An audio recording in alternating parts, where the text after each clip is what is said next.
भिवंडी तालुक्यातील DY foundation NGO Maharashtra राज्य आयोजित विद्यार्थ्यांच्या शैक्षणिक विकासाला प्रोत्साहन देण्यासाठी शाळेतील विद्यार्थ्यांना शालेय साहित्य वितरणाचा सामाजिक उपक्रम सोमवार दिनांक 13 ऑगस्ट 2026 रोजी सकाळी 10 ते दुपारी 3 वाजेपर्यंत राबवण्यात आला। हा कार्यक्रम जिल्हा परिषद शाळा पिसे, चिरारपाडा, मुठवल, बापगाव, देवरुंगपाडा आदी ठिकाणी साहित्याचे वाटप युवा नेते वीरेंद्र दयानंद चोरगे यांच्या नेतृत्वाखाली हा उपक्रम राबवण्यात आला। यावेळी DY फाउंडेशनचे अध्यक्ष योगेश पाटील, मुख्याध्यापक, शिक्षक वर्ग, सर्व पदाधिकारी व सदस्य उपस्थित होते। विद्यार्थ्यांचे मनोबल वाढवण्यासोबतच त्यांच्या शैक्षणिक, शारीरिक आणि सर्वांगीण विकासाला प्रोत्साहन मिळावे या उद्देशाने हा उपक्रम आयोजित करण्यात आला। या सामाजिक उपक्रमाला ग्रामस्थांनी उत्स्फूर्त प्रतिसाद देत विद्यार्थ्यांचा उत्साह वाढविला। शालेय साहित्य मिळाल्यानंतर विद्यार्थ्यांच्या चेहऱ्यावर दिसणारा आनंद आणि उत्साह पाहून समाधान वाटल्याचे आयोजकांनी सांगितले। विद्यार्थ्यांच्या उज्ज्वल भविष्यासाठी DY फाउंडेशनच्या माध्यमातून भविष्यातील विविध सामाजिक उपक्रम सातत्याने राबवण्याचा प्रयत्न राहील असा विश्वास यावेळी व्यक्त करण्यात आला। उपलब्ध करून दिला आहे त्याबद्दल खूप धन्यवाद।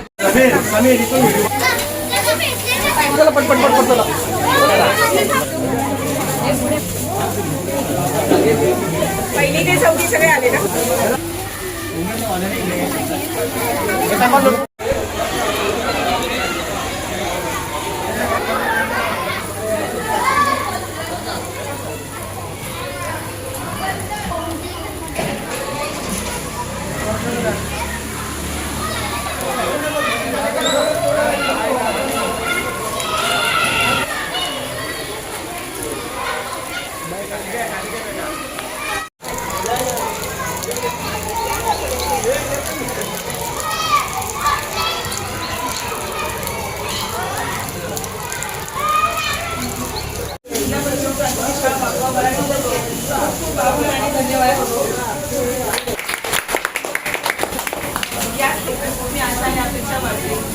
DY फाउंडेशन मार्फत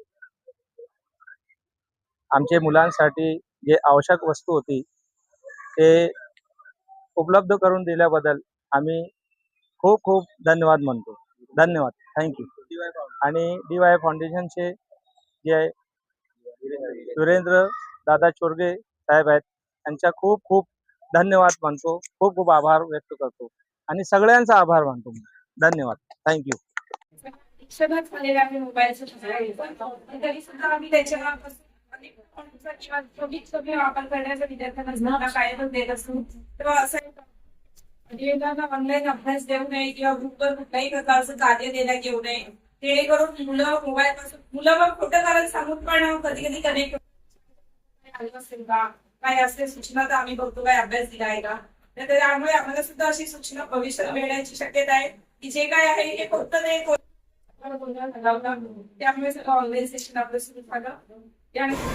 महाराष्ट्र राज्य NGO या सामाजिक संस्थेच्या वतीने आज जिल्हा परिषद शाळा देवरुंग येथे खऱ्या अर्थाने हा वचनपूर्ती सोहळा म्हटलं तरी वावगं ठरणार नाही।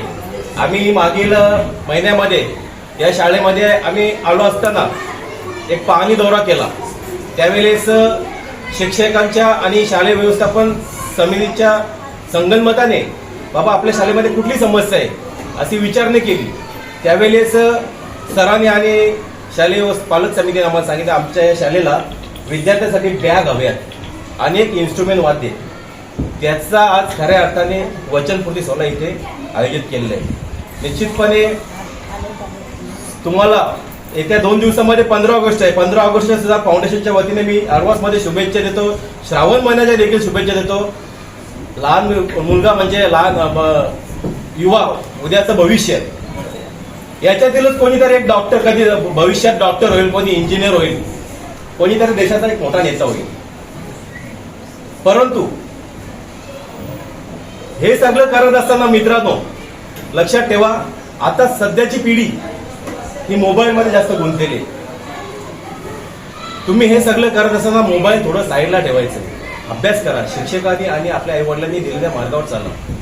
लक्षात ठेवा, आयुष्याच्या गेममध्ये आपण जो वेळ वाया घालू ना त्याला रिस्टार्ट नावाचा बटन नसतो। त्यामुळे खूप शिका. आपल्या आईवडिलांचं, आपल्या देशाचं नाव उज्ज्वल करा. आणि पुनश्च एकदा मी सांगेन मॅडमना की यापुढे देखील आमच्या फाउंडेशनच्या कडून तुम्हाला जी काही शक्य होईल अशी मदत पुढे भविष्यात देखील करण्यात येईल असा शब्द वीरेंद्र चोरगे असतील किंवा दयानंद चोरगे असतील यांच्या वतीने मी या ठिकाणी देतो. आणि मला 2 शब्द तुम्ही बोलण्याची संधी दिली त्याबद्दल आभार व्यक्त करतो. जय हिंद, जय महाराष्ट्र. शालेय साहित्य वाटप कार्यक्रमासाठी उपस्थित असलेले आपले डीवायचे युवान येते वीरेंद्र चोरगे, डीवायचे अध्यक्ष योगेश पाटील, सल्लागार प्रकाश किने, उपाध्यक्ष देवदत्त किने, राम दरग असतील, नित्यानंद पाटील, बुवा असेल आपलं, आणि तुम्ही सर्व विद्यार्थी मित्र, शिक्षक वर्ग आणि उपस्थित सर्व ग्रामस्थ. आणि ते मला या साहित्य वाटप करत असताना खूप आनंद होतो. तर रिझन पहिली गोष्ट अशी आहे की मी या शाळेमध्ये शिकून मोठा झालो. आता बऱ्याचदा आपण कम्पेअर करतो ना स्वतःच्या मुलांना, स्पेशली सांगतो मी, कम्पेअर करतो ना की मराठी मीडियम वर्ष इंग्लिश मिडियम, या मराठी इंग्लिश मिडियम मध्ये शिकायला भेटलं असतं. तर तुम्हाला खरं सांगतो, आज जर मॅडम सर्वे केला ना आपल्या गावाचा, बरोबर ना, सर्वे केला आपल्या गावाचा ना, त्यांना काही 500 मुलं पकडले ना आपण, 500 मराठी मीडियम शिकले आणि 500 इंग्लिश मिडियम मध्ये शिकले.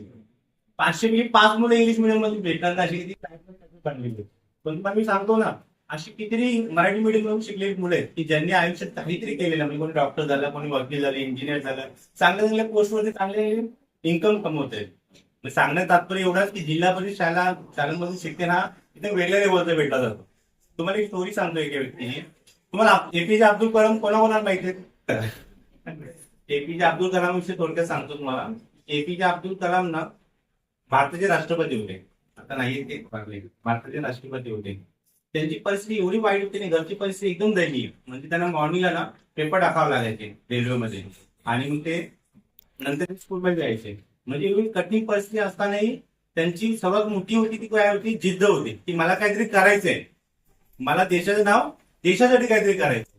आणि त्याचे एका जिद्दीमुळे ते भारताचे मिसाईल मॅन म्हणून आज त्यांना ओळखलं जातं.